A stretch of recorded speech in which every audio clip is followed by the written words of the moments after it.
छे हरदैया पे ना कहियो जाओ। सुना था तेरी शहर से वफा मिलती है, टूटे हुए दिलों की दवा मिलती है। बस यही सोचकर आए थे तेरे शहरों में, पर यहाँ तो दिल लगाने की भी सजा मिलती है।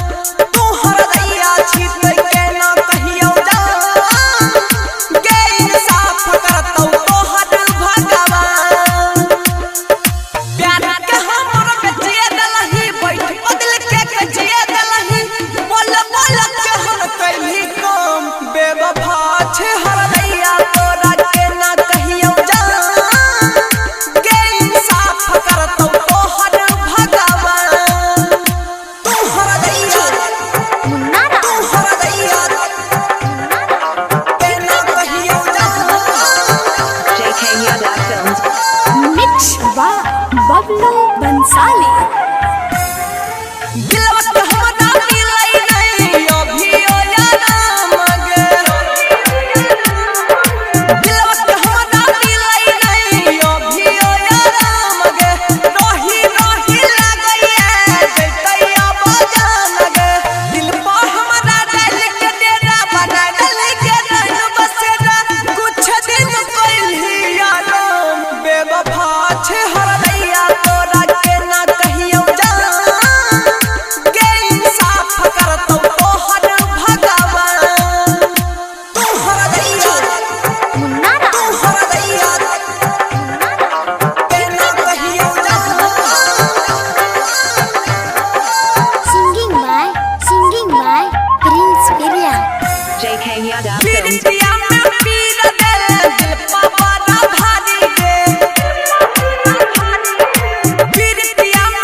JK Yadav Films